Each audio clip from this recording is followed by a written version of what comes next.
Lecturas de Tabaquería presenta La historia interminable.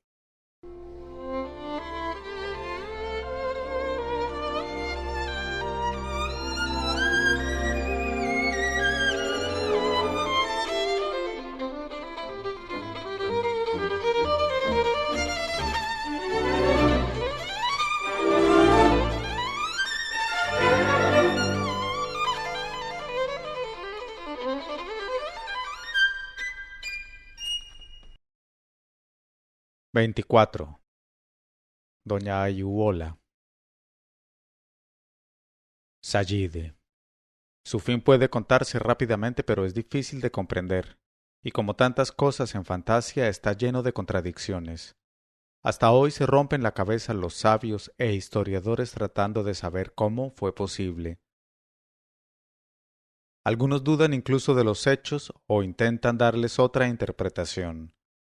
Aquí ha de narrarse lo que realmente ocurrió y cada uno debe intentar explicarse las cosas como pueda. Cuando Bastián estaba ya en la ciudad de Izcal, con los navegantes de la niebla, Sayide llegó con sus gigantes negros al lugar de la campiña donde el caballo de metal se había hecho pedazos bajo Bastián. En aquel momento sospechaba ya que nunca lo encontraría, y cuando poco después vio el terraplén al que conducían las huellas de Bastián, su sospecha se convirtió en certidumbre. Si había entrado en la ciudad de los antiguos emperadores, estaba ya perdido para los planes de ella. Daba igual que se quedara allí para siempre o que consiguiera huir de la ciudad. En el primer caso se habría vuelto impotente como todos los de allí y no podría desear nada más. En el segundo, todos sus deseos de poder y grandeza se habrían extinguido. En ambos casos el juego para ella, Sayide, había terminado. Ordenó a sus gigantes acorazados que permanecieran quietos, pero incomprensiblemente no obedecieron su voluntad, sino que siguieron adelante. Entonces Sayide se encolerizó, saltó de su litera y se enfrentó a ellos con los brazos extendidos. Los gigantes acorazados, sin embargo, lo mismo infantes que jinetes, continuaron avanzando pesadamente como si ella no estuviera, y la pisotearon con sus pies y cascos. Y sólo cuando Sayide había expirado se detuvo de súbito la larga comitiva, como se detiene un mecanismo de relojería. Cuando más tarde llegaron allí Hisbald, Idorn y Icrion, con los restos del ejército, vieron lo que había pasado y no pudieron comprenderlo, porque había sido sólo la voluntad de Sayide la que movía a los gigantes huecos y, por consiguiente, la que los había hecho pisotearla. Sin embargo, pensar mucho no era el punto fuerte de los tres caballeros, de manera que finalmente se encogieron de hombros y dejaron estar la cosa. Deliberaron sobre lo que había que hacer y llegaron a la conclusión de que la campaña, evidentemente, había llegado a su término, de forma que licenciaron al resto del ejército y aconsejaron a todo el mundo que se fuera a casa. Ellos, que habían prestado a Bastián un juramento de fidelidad que no querían romper, decidieron buscarlo por toda Fantasia. Sin embargo, no pudieron ponerse de acuerdo sobre la dirección que había que tomar y decidieron que cada uno siguiera por su cuenta. Se despidieron y cada uno se fue cojeando en una dirección distinta. Los tres corrieron todavía muchas aventuras y hay en Fantasia incontables relatos que tratan de su búsqueda sin sentido. No obstante, son otras historias y deben ser contadas en otra ocasión. Los gigantes metálicos, negros y vacíos, se quedaron desde entonces inmóviles en aquel punto de la campiña, cerca de la ciudad de los antiguos emperadores. La lluvia y la nieve cayeron sobre ellos, se oxidaron y, torcidos o derechos, se fueron hundiendo poco a poco en el suelo. Pero todavía hoy puede verse a algunos de ellos. El lugar se considera maldito y todos los caminantes dan un rodeo al verlo. Pero volvamos a Bastián. Mientras, en su camino a través de las rosaledas seguía las suaves curvas del sendero, Bastián vio algo que lo dejó asombrado, porque durante todo su viaje por Fantasia nunca había visto nada parecido. Un indicador con una mano de madera recortada que señalaba una dirección. A la casa del cambio, decía. Bastián siguió la dirección señalada sin apresurarse. Respiraba el aroma de las innumerables rosas y se sentía cada vez más a gusto, como si lo aguardase una alegre sorpresa. Finalmente llegó a una avenida recta de árboles redondos, de los que colgaban manzanas de mejillas encarnadas. Y al final mismo de la avenida había una casa. Al acercarse, Bastián comprobó que era la casa más graciosa que había visto nunca. Un alto tejado puntiagudo se asentaba como una caperuza sobre un edificio que más parecía una calabaza gigantesca, porque era redondo, y sus paredes tenían en muchos sitios chichones y bollos, gruesos vientres, por decirlo así, lo que le daba a la casa un aspecto cómodo y confortable. También había algunas ventanas y una puerta, un tanto torcidas e inclinadas, como si aquellas aberturas hubieran sido hechas en la calabaza de una forma un poco torpe. Mientras Bastián se dirigía a la casa, observó que ésta se encontraba en un proceso de transformación lento y constante. Aproximadamente con el mismo sosiego con que un caracol saca sus cuernos, se estaba formando en el lado derecho una pequeña protuberancia que, paulatinamente, se iba convirtiendo en una torrecilla saliente. Al mismo tiempo se cerraba en el costado izquierdo una ventana que iba desapareciendo poco a poco. En el tejado crecía una chimenea y sobre la puerta de entrada se formaba un balconcito con una balaustrada de celosía. Bastián se había detenido y observaba aquellos cambios continuos con asombro y regocijo. Ahora le resultaba evidente por qué aquella casa se llamaba la Casa del Cambio. Mientras estaba allí, oyó en el interior una cálida y hermosa voz de mujer que cantaba. Te aguardamos, buen amigo, cientos de años ya. ¿Eres tú, quizá, quien aquí ha buscado abrigo? De comer y de beber toma lo que quieras, porque pronto has de tener todo cuanto esperas. Paz después del mal. Seas malo o seas bueno, nunca nos serás ajeno y eres nuestro igual. Ay, pensó Bastián, qué voz tan bonita. Me gustaría que esa canción fuera para mí. La voz comenzó a cantar de nuevo. Gran señor, vuélvete niño, te esperamos con cariño. No te quedes en la puerta, para ti siempre está abierta. Todo está ya preparado desde un remoto pasado. La voz ejercía un atractivo irresistible sobre Bastián. Estaba seguro de que quien cantaba era una persona muy agradable. Llamó a la puerta y la voz dijo: Entra, entra, chico guapo. Bastián abrió la puerta y vio una habitación agradable, no muy grande, por cuyas ventanas entraba el sol. En el centro había una mesa redonda cubierta con toda clase de platos y cestos de frutas de muchos colores que Bastián no conocía. A la mesa se sentaba una mujer que parecía un poco también una manzana, con sus mejillas coloradas y redondas, sana y apetitosa. En el primer momento Bastián casi se dejó llevar por el deseo de correr hacia ella con los brazos abiertos gritando «¡Mamá! ¡Mamá!», pero se dominó. Aquella mujer, desde luego, tenía la misma amable sonrisa y aquella manera de mirarlo a uno que inspiraba confianza, pero el parecido era, todo lo más, el de una hermana.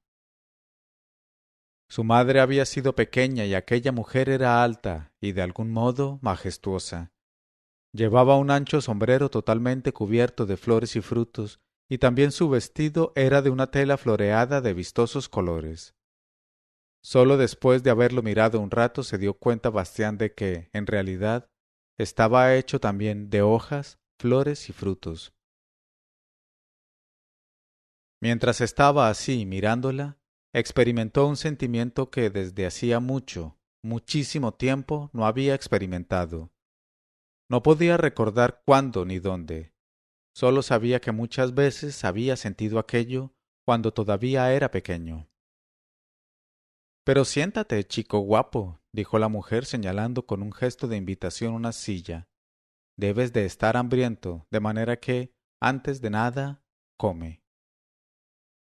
Perdón, respondió Bastián, pero estabas esperando a un invitado, y yo he llegado aquí por pura casualidad.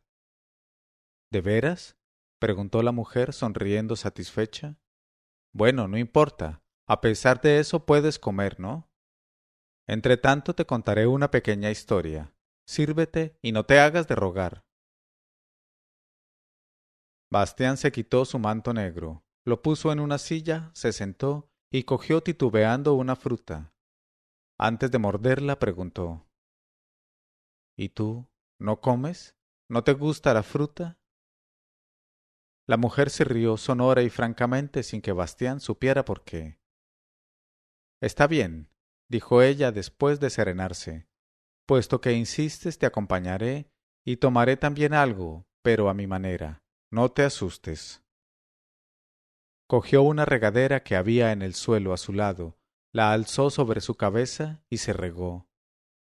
Ah, dijo, qué refrescante. Entonces fue Bastián quien se rió. Luego mordió la fruta y pudo comprobar enseguida que nunca había comido nada tan bueno. Después se comió otra y era aún mejor. ¿Te gusta? Preguntó la mujer que lo observaba atentamente.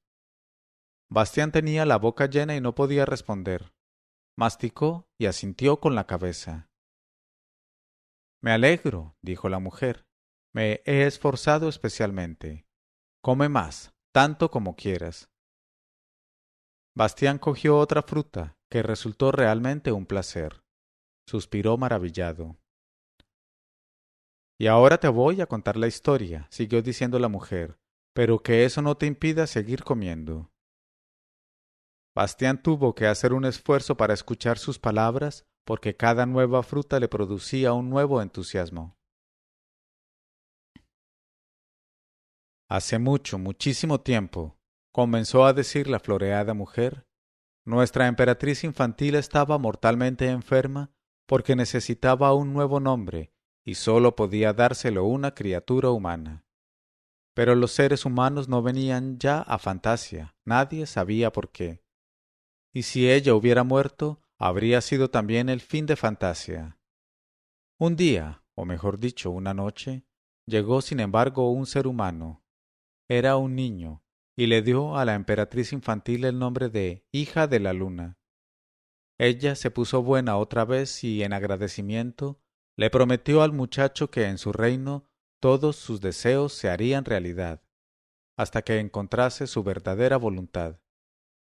A partir de entonces el niño hizo un largo viaje de un deseo a otro y todos se cumplieron. Y cada deseo cumplido lo llevaba a un nuevo deseo.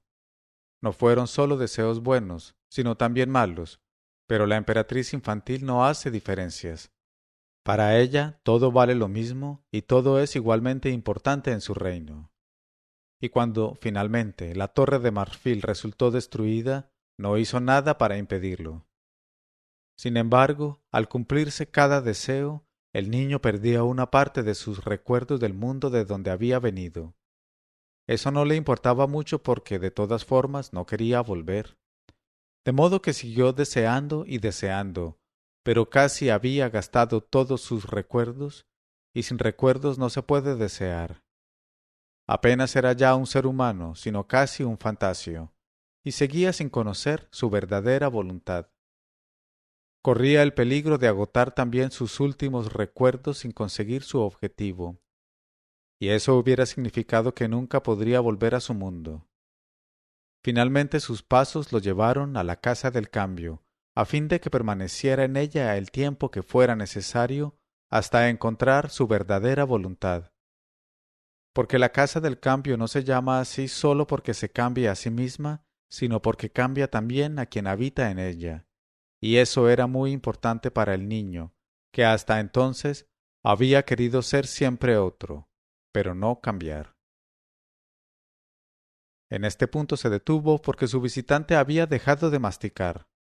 Bastián sostenía una fruta mordida en la mano y miraba a la floreada mujer con la boca abierta. Si no te gusta, dijo ella preocupada, déjala tranquilamente y coge otra. ¿Qué? Tartamudeó Bastián. No, no, es muy buena. Entonces no hay problema, dijo la mujer contenta. Pero me había olvidado de decirte cómo se llamaba el niño que esperaban desde hacía tanto tiempo en la casa del cambio. Muchos en fantasía lo llamaban simplemente el Salvador, otros el Caballero del Candelabro de 7 brazos, o el Gran Sabio, o también Soberano y Señor. Pero su verdadero nombre era Bastián Baltasar Bux. La mujer miró a su invitado sonriente. Él tragó unas cuantas veces y dijo luego en voz baja: «Yo me llamo así». «Ya ves», dijo la mujer, sin parecer sorprendida en lo más mínimo. Los capullos de su sombrero y su vestido se abrieron de pronto, floreciendo todos al mismo tiempo. Sin embargo, objetó Bastián inseguro, no llevo 100 años en fantasía. Bueno, en realidad te esperamos ya desde hace mucho más tiempo, respondió la señora. Ya mi abuela y la abuela de mi abuela te esperaron. Ya ves, ahora te estoy contando a ti una historia que es nueva y sin embargo trata de un pasado antiquísimo. Bastián recordó las palabras de Graograman. Entonces había estado aún al comienzo de su viaje. Ahora le parecía realmente como si llevase 100 años allí. Por cierto, todavía no te he dicho cómo me llamo. Soy doña Ayuola. Bastián repitió el nombre, pero le costó un poco llegar a pronunciarlo bien. Luego cogió otra fruta, la mordió, y como siempre, le pareció que la que estaba comiendo era la más sabrosa de todas. Un poco preocupado se dio cuenta de que se estaba comiendo ya la penúltima. ¿Quieres más?, le preguntó doña Ayuola, que había notado su mirada. Bastián asintió. Entonces ella cogió frutas de su sombrero y su vestido hasta que el plato estuvo lleno otra vez. ¿Las frutas crecen en tu sombrero?, preguntó Bastián estupefacto. ¿Qué sombrero? Doña Ayuola lo miraba sin comprender. Luego soltó una risa franca y sonora. Ah, ¿crees que es un sombrero lo que llevo en la cabeza? Nada de eso, chico guapo. Todo crece en mí, lo mismo que a ti te crece el pelo. Puedes ver cuánto me alegro de que por fin estés aquí porque florezco. Si estuviera triste, todo se marchitaría. Pero por favor, no te olvides de comer. No sé, dijo Bastián confundido. No se puede comer algo que crece en otra persona. ¿Por qué no?, preguntó doña Ayuola. Los niños pequeños toman la leche de sus madres. Es muy bonito. Eso sí, objetó Bastián, ruborizándose un poco, pero solo cuando son muy pequeños. Por eso, dijo doña Ayuola radiante, tienes que volverte otra vez muy pequeño, chico guapo. Bastián cogió una nueva fruta y la mordió, y doña Ayuola se alegró de ello y floreció de una forma aún más espléndida. Tras un pequeño silencio, ella dijo: «Me parece que le gustaría que pasáramos a la habitación del lado. Probablemente ha preparado algo para ti». «¿Quién?», preguntó Bastián mirando a su alrededor. «La casa del cambio», explicó doña Ayuola con naturalidad. En realidad había ocurrido algo extraño. La habitación se había transformado sin que Bastián se diera cuenta. El techo del cuarto se había desplegado hacia arriba, mientras las paredes de 3 de los lados se aproximaban bastante a la mesa. En el otro lado había sitio aún, y en él había una puerta que estaba abierta. Doña Ayuola se levantó. Ahora podía verse lo alta que era, y propuso: «Vamos, es muy testaruda. De nada sirve resistirse cuando ha proyectado una sorpresa. Que se salga con la suya. Además, casi siempre sus intenciones son buenas». Entró por la puerta en la habitación de al lado. Bastián la siguió, pero previsoramente cogió el plato de la fruta. El cuarto era grande como un salón, y sin embargo, se trataba de un comedor que a Bastián le resultaba de algún modo conocido. Lo único chocante era que todos los muebles que había en él, incluidas las mesas y las sillas, eran gigantescos. demasiado grandes para que Bastián pudiera llegar hasta ellos. Fíjate, dijo doña Ayuwola divertida. A la casa del cambio se le ocurre siempre algo nuevo. Ahora ha hecho un cuarto para ti, tal como debe parecerle a un niño pequeño. ¿Cómo es posible? Preguntó Bastián. Esta sala no estaba antes aquí. Claro que no, respondió doña Ayuwola. ¿Sabes? La casa del cambio es muy animada. A su manera le gusta participar en la conversación. Creo que con ello quiere decirte algo. Luego se sentó a la mesa en una de las sillas y Bastián intentó inútilmente subirse a la otra. Doña Ayuwola tuvo que ayudarlo y subirlo, e incluso entonces Bastián llegaba solo con la nariz a la mesa. Se alegró mucho de haberse traído el plato de la fruta que conservó en su regazo. Si hubiera estado en la mesa, no hubiera podido alcanzarlo. ¿Tienes que mudarte con frecuencia? Preguntó. Con frecuencia no, respondió doña Ayuwola, como mucho 3 o 4 veces al día.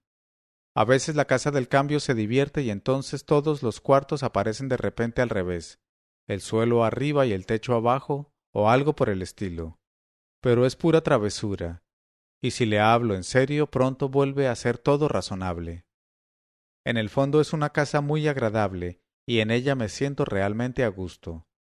Nos reímos mucho juntas. —¿Pero no es peligroso? —preguntó Bastián. Quiero decir, por las noches, por ejemplo, si uno está dormido y la habitación se hace cada vez más pequeña.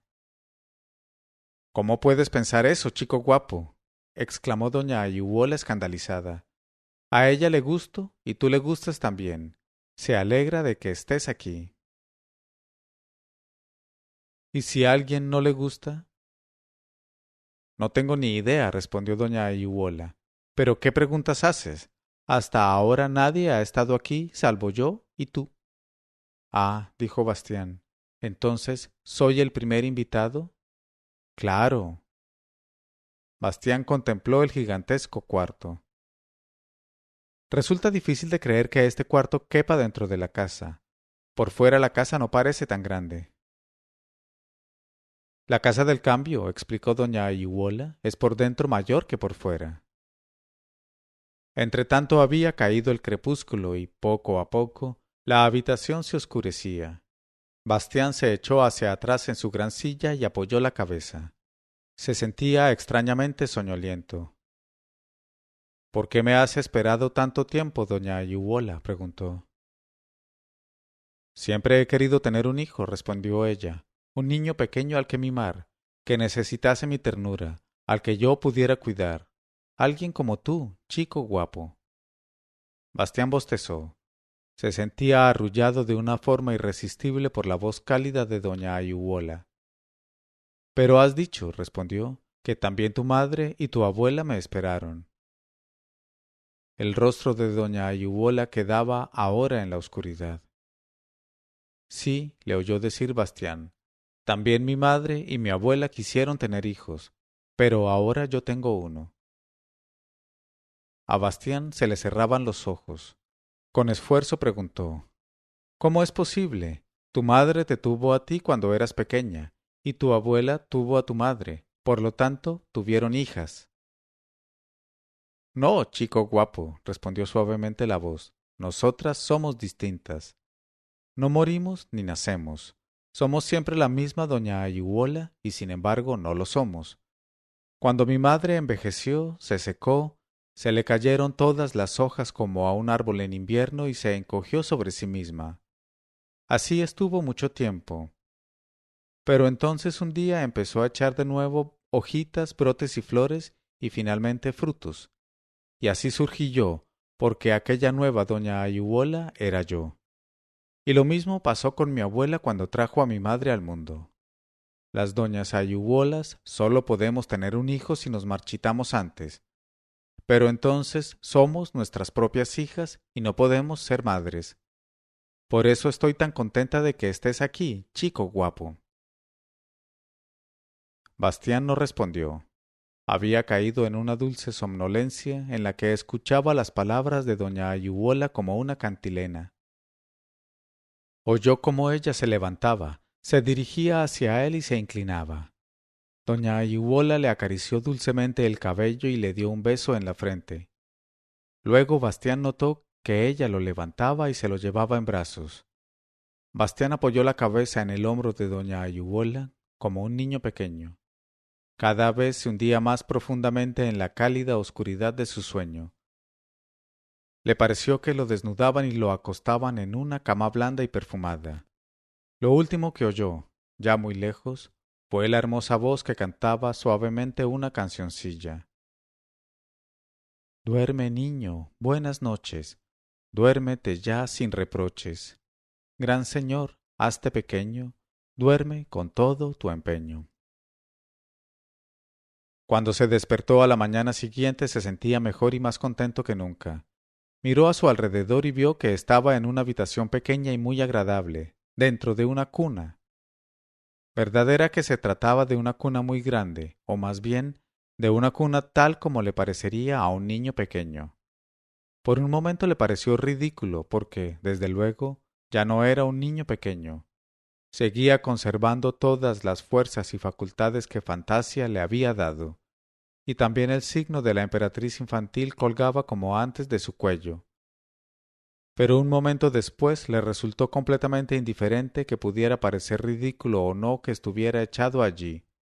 Salvo él y doña Ayuwola, nadie lo sabría nunca, y los dos sabían que era algo bueno y que estaba bien. Se levantó, se lavó y se vistió y salió afuera. Tuvo que bajar por una escalera de madera y llegó al gran comedor, que sin embargo se había transformado, por la noche, en cocina. Doña Ayuwola lo esperaba ya con el desayuno. También ella estaba del mejor humor. Todas sus flores se abrían y ella cantaba y reía, y hasta dio unos pasos de baile con Bastián alrededor de la mesa. Después de comer lo envió afuera para que le diera el aire. En la ancha rosaleda que rodeaba a la casa del cambio parecía reinar un verano eterno. Bastián vagabundeó por allí, observó a las abejas que se regalaban diligentemente entre las flores, escuchó a los pájaros que cantaban en todos los arbustos y jugó con los lagartos, que eran tan confiados que se le subían por la mano, y con las liebres que se dejaban acariciar por él. A veces se echaba bajo un arbusto, aspiraba el dulce aroma de las rosas, parpadeaba al sol y dejaba que el tiempo corriera como un arroyo, sin pensar en nada concreto. Así pasaron los días y los días se convirtieron en semanas. Bastián no se dio cuenta. Doña Ayuwola estaba llena de alegría y Bastián se confiaba plenamente a sus cuidados y su ternura maternos. Era como si, sin saberlo, hubiera ansiado desde hacía tiempo algo que ahora se le deparaba plenamente, y casi no podía saciarse. Durante algún tiempo anduvo revolviendo por toda la casa del cambio, desde las vigas del tejado hasta el sótano. Era una ocupación de la que uno no se cansaba tan pronto, porque todas las habitaciones cambiaban continuamente y siempre había algo nuevo que descubrir. Evidentemente la casa se esforzaba mucho por divertir a su invitado. Producía cuartos de juegos, tranvías, teatros de marionetas y toboganes, y hasta un gran tío vivo. A veces Bastián emprendía también correrías de todo el día por los alrededores, pero nunca se alejaba mucho de la casa del cambio, porque regularmente le ocurría que, de repente, le entraba una verdadera avidez por las frutas de Ayuwola. De pronto, apenas podía aguardar el momento de volver y hartarse de comer. Por las noches sostenían con frecuencia largas conversaciones. Él le hablaba de todo lo que le había ocurrido en Fantasia, de Perelini Graograman, de Sallida y de Atreyu, al que él había herido gravemente y quizá matado. Lo hice todo mal, dijo, y lo entendí todo al revés. La hija de la luna me dio muchas cosas, pero, con ellas, solo traje la desgracia sobre mí y sobre Fantasia. Doña Ayuwola lo miró largo tiempo. No, respondió, eso no lo creo. Seguiste el camino de los deseos, y ese camino nunca es derecho. Diste un gran rodeo, pero era tu camino. ¿Y sabes por qué? Tú eres uno de esos que solo pueden regresar cuando encuentran la fuente de donde brota el agua de la vida. Y ese es el lugar más secreto de toda fantasía. Para llegar hasta él no hay camino fácil. Y tras un breve silencio añadió: cualquier camino que conduzca allí es en definitiva el verdadero. Entonces Bastián se puso a llorar repentinamente. Él mismo no sabía por qué. Era como si se le soltara un nudo que tenía en el corazón y se disolviera en lágrimas. Sollozaba y sollozaba sin poder parar. Doña Ayuola lo tomó en su regazo y lo acarició suavemente, y él enterró el rostro en las flores de su pecho y lloró hasta que estuvo totalmente saturado y cansado. Aquella noche no hablaron más. Solo al día siguiente volvió a hablar Bastián de su búsqueda. ¿Sabes dónde puedo encontrar el agua de la vida? En las fronteras de Fantasia, dijo doña Ayuola. Pero si Fantasia no tiene fronteras, respondió él. Sí que las tiene, pero no están fuera sino dentro. Allí donde recibe todo su poder la emperatriz infantil, y a donde ni ella misma puede llegar. ¿Y yo tengo que encontrar ese lugar? Preguntó Bastián preocupado. ¿No es un poco tarde? Solo hay un deseo con el que puedes llegar hasta allí, el último. Bastián se sobresaltó. Doña Ayuola, a cambio de cada deseo que se ha cumplido por medio de Aurin, he olvidado algo. ¿Ocurrirá así también ahora? Ella asintió lentamente. Pero si no me doy cuenta. ¿Te diste cuenta las otras veces? Lo que has olvidado no puedes saberlo ya. ¿Y qué he olvidado ahora? Te lo diré cuando llegue el momento. Si no, no lo olvidarías. ¿Tiene que ser así? ¿Tengo que perderlo todo? Nada se pierde, dijo ella. Todo se transforma. Pues entonces, dijo Bastián inquieto, quizá debiera apresurarme. No debiera quedarme aquí. Ella le acarició el pelo. No te preocupes, durará lo que dure. Cuando surja tu último deseo, lo sabrás, y yo también. A partir de aquel día algo comenzó realmente a cambiar, aunque el propio Bastián no se dio cuenta de nada. La fuerza transformadora de la Casa del Cambio hacía sus efectos. Sin embargo, como todos los cambios verdaderos, se produjo suave y lentamente, por sí mismo, igual que el crecimiento de una planta. Los días pasaban en la Casa del Cambio y el verano duraba todavía. Bastián seguía disfrutando de él, dejándose mimar por doña Ayuola como un niño. También sus frutos le seguían sabiendo tan sabrosos como al principio, aunque poco a poco su avidez se calmó. Comía menos, y ella se dio cuenta, sin dedicar al hecho, sin embargo, ni una palabra. Bastián se sentía también saciado de sus cuidados y su ternura, y en la misma medida en que disminuía su necesidad de ellos, se despertaba en él una añoranza de otra clase, un anhelo como hasta entonces no había sentido nunca y que se diferenciaba por completo de sus deseos anteriores, la añoranza de ser capaz de amar. Con asombro y pesar se dio cuenta de que no podía. Sin embargo, su deseo se hacía cada vez más fuerte. Y una noche en que se sentaban juntos, habló de ello con doña Ayubola. Después de haberlo escuchado, ella calló largo rato. Su mirada descansaba sobre Bastián con una expresión que él no entendía. Ahora has encontrado tu último deseo, dijo ella. Tu verdadera voluntad es querer. Pero ¿por qué no puedo, doña Ayuola? Solo podrás cuando hayas bebido del agua de la vida, respondió ella, y no podrás volver a tu mundo sin llevarle a otro esa agua. Bastián cayó desconcertado. ¿Y tú? Preguntó. ¿No has bebido también de ella? No, dijo doña Ayubola, yo soy distinta. Solo necesito a alguien a quien pueda darle lo que me sobra. Entonces, ¿no era amor? Doña Ayubola pensó un rato y contestó luego. Era lo que has deseado para ti.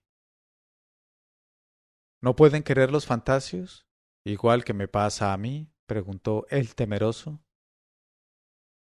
Bueno, contestó ella en voz baja, hay algunas criaturas en fantasía que pueden beber del agua de la vida, pero nadie sabe quiénes son. Y existe una promesa de la que rara vez hablamos y que dice que, en un futuro lejano, llegará el día en que los seres humanos traerán también el amor a fantasía. Entonces los dos mundos serán uno solo, pero no sé lo que eso significa. Doña Ayuwola, preguntó Bastián también en voz baja, me prometiste que, cuando llegara el momento, me dirías lo que tendría que olvidar para encontrar mi último deseo. ¿Ha llegado ese momento? Ella asintió. Tenías que olvidar a tu padre y a tu madre. Ahora solo te queda tu nombre. Bastián reflexionó. Padre y madre, dijo lentamente, pero las palabras no le decían ya nada. No podía acordarse. ¿Qué debo hacer ahora? Preguntó. Tienes que dejarme, respondió ella. Tu tiempo en la casa del cambio ha terminado. ¿Y a dónde debo ir? Tu último deseo te guiará. No lo pierdas. ¿Debo marcharme enseguida? No, es tarde. Mañana al romper el día. Te queda una noche aún en la casa del cambio. Ahora vamos a dormir. Bastián se puso en pie y se acercó a ella. Solo entonces, cuando estuvo cerca, se dio cuenta en la oscuridad de que todas las flores de doña Ayuwola se habían marchitado. No te preocupes por eso, dijo ella. Tampoco mañana debes preocuparte por mí. Sigue tu camino. Todo está bien. Y es justo que sea así. Buenas noches, chico guapo. Buenas noches, doña Ayuwola, murmuró Bastián.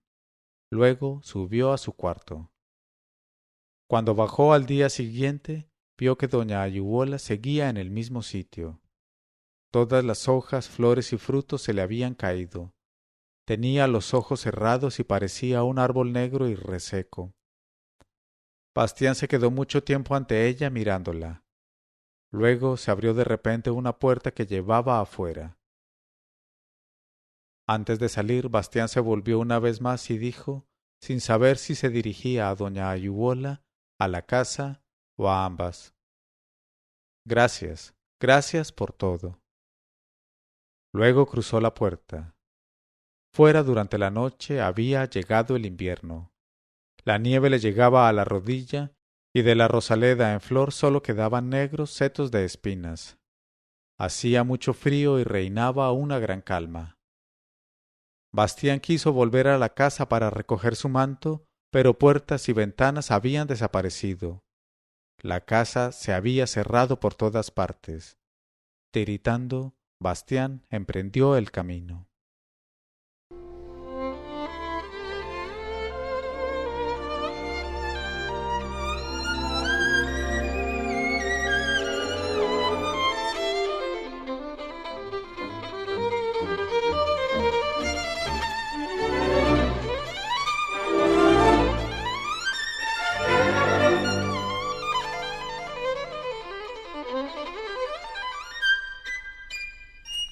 Leyó este capítulo Mauricio Duque Arrubla.